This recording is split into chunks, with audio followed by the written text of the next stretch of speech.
It is very absurd and ashaming. Nupu and your people, it is absurd that you do not have anything of value to talk about, and you just get a person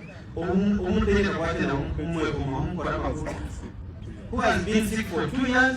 By the time Bob Wine who got your hands, he would not do anything. It is very absurd and ashaming. I want to say, Nubu and your agents of evil, your agents of darkness, you do not have any better information to share other than rumor-mongering and giving false information. Herbert Kunda, that you called Herbert Kunda, served, lived as a soldier, died as a soldier, he died of cancer, he never had any of what you say. Hanga, Kapume, Abangasa, in the government age, Bangladesh World. Yabadde mulumbe bya Herbert Kunda wa SFC era nga abafamire bavuddeyo ne balambulula ensonga ne bagamba nti byonna ebyogerwa abannakibiina kya NUP nti bya bulimba. Bagamba nti Herbert aludde ng'atawanyizibwa kansa era nti giweze emyaka giweredde ddala ng'esatu ng'alumizibwa ng'atawanyizibwa ekirwadde kya kansa. So nti ebyo byonna ebyogerebwa bambimbo bya bulimba era si bituufu. So bavuddeyo ne batanya ensonga eyo era ekyo kiwedde. Byonna nga bigenda mu maaso, ensonga nnyingi nnyo ze tutunuulidde era bingi nnyo ebitambula essaawa ya kakati. Abaana tebalina bigambo biwoomu eri Munyagwa era luzeemu luto lukoledde bawana muliro bibino.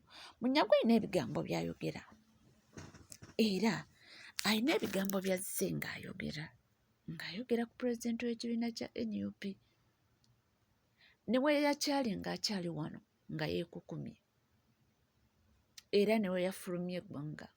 Munyagwa kyeyongera okuba ng'ayogera ebitakwatagana wabula nga w'omanyi abaana babaawo kubanga bamwanukula. Kyagulanyi bamuwadde bilioni 10. Kyagulanyi bamuwadde bilioni 10. Salemu Saleh yatolosa Kyagulanyi. Salemu Saleh yatolosa Kyagulanyi. Kyagulanyi bamuwadde bilioni 10 agende e Bulaaya aleme kunga bavubuka kulwanyisa Museveni. The man is busy doing your boss's work. Kyagulanyi ali busy akola mulimu gwa bakama bammwe. Kyokka ate mumu exposing nga mumujjonkera. Mumukolerani. Mukolerani kuba mwenna muli ba Museveni. Kyagulanyi wa Museveni. Museveni yasasudde Kyagulanyi genda Bulaaya kola mirimu gye. Omusajja ali mukola mirimu gya Museveni ate mumujjonkera. Kyemugaba bamuwadde bilioni 10 genda bweru kutuula butuuzi oba kubaako kyakola atusiriwazi. Bawadde Kyagulanyi ssente genda Bulaaya kusiriwaza bannayuganda na kubasuulawo. Kyennyini kye bamusasulidde kye yakoze. Bamusasudde n'agenda e Bulaaya n'atusuulawo era ali Bulaaya akola mirimu gya Museveni gye gyamuweesezza obuwumbi 10 obwa $. Okitegeera? Salemu Saleh bw'aba yamuyambako n'atoloka kitegeeza Salemu Saleh yayambako omukozi we okufuluma bulungi ng'ali seefu agendere akole emirimu emitongole gye yamutoloseza.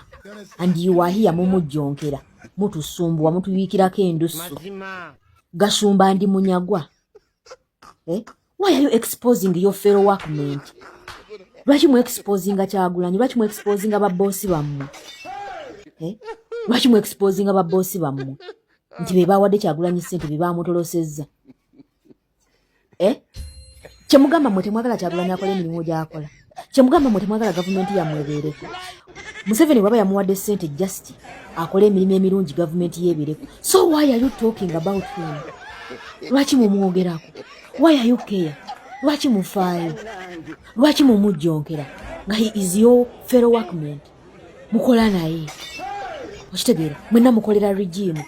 Kyagulanyi oba akolera regime, you are also working. Mukolera regime. Okitegeera? So why are you mujjonkera your fellow workmate? Munyagwa ndi Gashumba. Lwaki mujjonkera workmate munnammwe? Emirimu gye mukola naye gy'akola. Bw'aba yasasuddwa mu muleke abadde ateekeddwa okusasula olukola omulimu omulungi ogwamutumibwa Museveni nani ne Saleh. Okitegeera? era babadde balina okubanga bamusasula kubanga omulimu gwabwe agukoze bulungi. Okitegeera? Era bwe baba bamusasula agenda bweru kitegeeza yadde alina okugenda era akola emirimu egyo gyennyini nnyini egyamutumisizaayo. So why are you panicking? Why are you talking about him? Lwaki mumujjonkera? N'otunuulira agasiru gano n'owulira ng'oyagala naku tukyagendera ddala mu maaso era nze neyongera okuba nga nkutuusaako amawulire nga wegatambula byonna byowulira tebibeera bigambo byange nze ndiwo jasi okuba nga nkutuusaako amawulire nga wegali.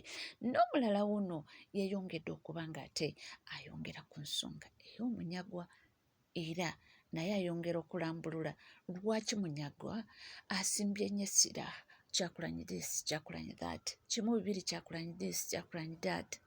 Bapropagandist ba NRM abaliko obudde buno. Okuli Munyagwa Mubaraka Sserunga mugati gwa bbata. Romuchana, Romchen. Ono ndowooza oba okugenda ennyo ku best Busega kwe kumutabula obwongo sikimanyi. Franka Gashumba abo bameka benkumenyedde ne basajja mivule. Bapropagandist bano bali bana. Naye bwe wekkaanya nnyo propaganda w'abasajja bano tali coordinated. Omanyi propaganda anyuma nnyo ngali coordinated. Ekyafuula nga Tamale Mirundi senior, omugenzi Tamale Mirundi senior, nti yali kabaka wa propaganda.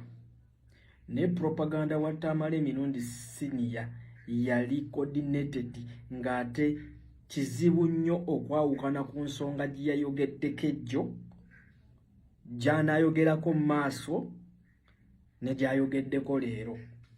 Ng'era kiyinza okutwalira obudde okubuuka propaganda wa Tamale Mirundi. So mwe bannaffe abamu abatugamba nti abantu bano lwaki tubawa obudde, just temunnamanya mulimu gwabwe ki.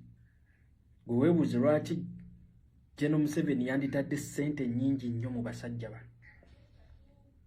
Gwe weebuuze lwaki abasajja bano baweebwa eyapule ne batuuka n'obakolera leediyo nnamba nga ye egenda kutambuza state propaganda radio 4. Kati ne BBS telefayina yaffe nayo yava mu ngalo mu mikono gy'abannansi kakati naye eri fule mu mikono gya state. It's a state machinery okupromotinga propaganda. Kyova olaba buli yungwe yenna agenda kukyazibwa ku BBS, ajja kyazibwa ku NBS, ajja kyazibwa ku Soloti, ajja kyazibwa ku Baba TV, ajja kyazibwa ku Radio 4. Nkuwadde state propaganda machineries oba grounds.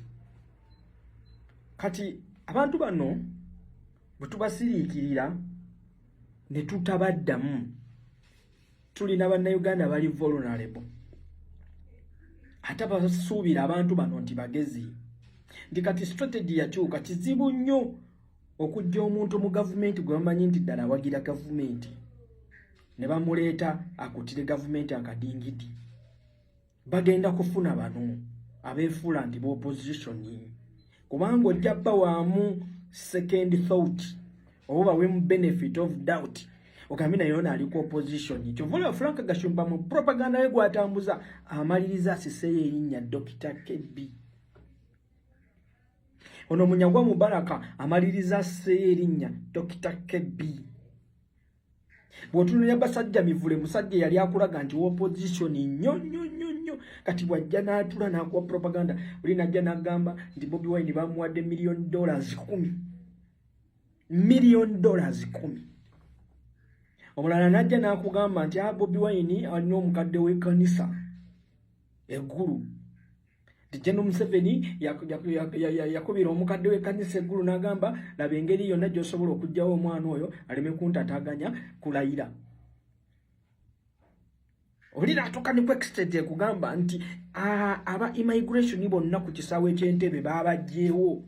Mbu Bobi Wine yayise ku kisaawe ky'Entebbe. Look, omuntu omukulu ategeera atuddawo n'engalabi wansi. nti Bobi Wine bamuyisiza ku kisale ky'entebe immigration officers bonna ne babajjawo as if twogera ku international airport. Oyagala kutugamba nti Bobi Wine yakozesezza presidential jet nga ne General Museveni waba agenda ng'agenda yita ku kisale ky'entebe tebakiryalinga. Wabaawo era abalala abalina okutambula. Do they even know international relations?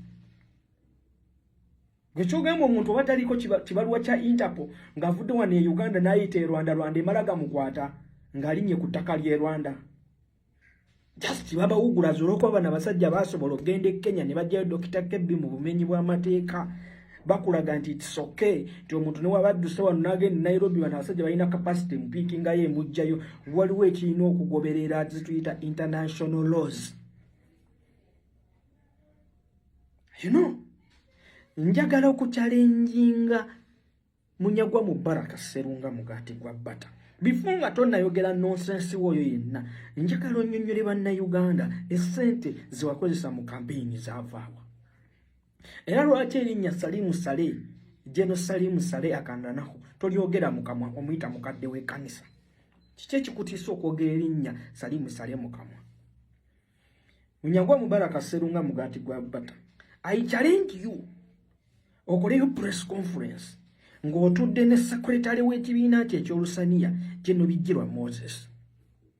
Bijirwa Moses, I challenge you okole press conference ng'otudde ne Munyagwa Mubaraka Sserunga Mugaati gwa Bata nga mwogera ku issues of national importance. Nga mutudde babiri. Essente Munyagwa Mubaraka ezabaawula ne General Bijirwa Moses biliyoni 4 zaavaawa. Era lwaki watuuka ku extent ekwata mukyala w'omukulu n'omufula managing campaign manager campaign wo. Munyagwa emiliyoni 2 ge wakwata n'owako Mutazindwa ono yali yeesimbye ku Nalukoola, ne miliyoni 10 ze wakwata n'owako Musa oyo kansala wo gwe wali ozze naye. Osobola okunnyonnyola abantu ssente ezo bw'azijjawa? Era kiki ekyabaayabula ne Bijirwa atuuka okusirika bw'ati agambe nti kansirika ekisajja kikulu. Bijirwa emiliyoni 5 bye yali akusaba, yali azikusaba nga ziva mu nsawo yo zaali zivuddewa. Munyagwa Mubaraka, njagala owulire bannayuganda lwaki naguno guliko Dr. Kebbi awezezza omwaka gumu n'emyezi 5 tolinnyangako luzira kugenda kulaba Dr. Kebbi. Tolinnyangako mu kooti kugenda kuyimirirawo na Dr. Kebbi. Munyagwa, I challenge you ofulumye ekifaananyi ng'ogenza okulambula Dr. Kebbi eruzira. I challenge you Munyagwa Mubaraka ofulumye ekifaananyi ng'oli mu kooti ozze okubeerawo mu musango gwa Dr. Kebbi. Otuba tweyongerayo anagatambula Mirembe Beddings yavuddeyo n'alangirira mu butongole nga we baayawukana nebba. Era ne bagamba nti ekibagatta bizinesi zo zijja kusigala nga zitambula, orders nga zigenda mu maaso, buli kimu nga we kibadde kijja kusigala nga kigenda mu maaso. Naye ebyobufumbo byo munange byayawukana. Naye Zambia yate yabadde nga akyawakana era ng'avaayo alambulula nti nedda tewali kwegamba byonna bibadde biringawo nga batugamba baayawukana, naye nga Nsambya avaayo n'akola ki? N'abisambajja. Ffe tewaliwo butakkaanya busobola kutulemerera kugonjoola nze ne mukyala wange, kuba tetulina nsonga y'amaanyi esobola kera ku makya netwawukanya netwawukana. Byonna bye muwulira ezimu set up, ebimu biri edited, si bituufu. Ebituufu birina kuva eri ffe. Kitegeera ebituufu birina kuva eri ffe, ate we binaabanga weebiri era tujja kugira tubagambe nti ensonga eri weeti ne weeti ne weeti ne weeti. Otherwise tetulina nnyo nsonga esobola kera ku makya netumenya netwawulamu y'amaanyi ng'eremye abantu bonna mu Uganda, eremye famire, saidi yange, saidi ya mukyala wange, eremye abanene bonna mu ggwanga, eremye bikya. Just wano ku social media bagalanya abantu abaawukanye okusinga abali awamu. Tukolerere nnyo okuddingana, okutereeza n'okugonjoola, okusinga okumenyaamenya, okuvumirira n'okwawula. Kye tuba tusinga okufaako. So ndi wano nga mbategeeza nti mwebale nnyo abatwagala, buli kimu kigenda kubeera fine, tukiwa obudde, byonna ebigenda mu maaso tubireke bibeerewo biyitewo, eyo nayo lesson. In the end buli kimu kijja kubeera fine. Wama mukyala wange Mirembe Beddings, nkwagala nnyo era nkutumiddeko. Nze wendi okulwanira wonna wooli okulwanira, era siri kwogerako kibi kyonna anywhere. Mukyala wange mwagala nnyo era mutumiddeko, musule bulungi. Tubadde tukyali awo nga mukulu Fred Kajubiru Mbuye akomyewo ne security alerts era agamba nti zino zigendera ddala eri pulezidenti w'ekibiina kya NUP gy'ali mu America. Security alert esooka yeno egenda eri Mr. President Robert Kyagulanyi Ssentamu wonna wooli mu ggwanga lya America. Amukulembeza enkulamusiza kanswenti oli bulungi, Allah kingirize n'ezzadde lyo ne mukyalawo. Njagala kusooka okwebaza bannayuganda mwenna abasobodde okuba nga mbadde ne pulezidenti mu kusiibulukuka kw'ekisiibo ekiwedde. Mwebale kumukyaza, mwebale mukuuma. Naye buno bwe bubaka bwange ngenda muwa security alert. Muganda wange, njala kugamba teri mulabe wa lubeerera. Gwe munnayuganda ali mu America ng'okolera Museveni emyaka 4 oba okoledde 10 ba 5, teri mulabe wa lubeerera.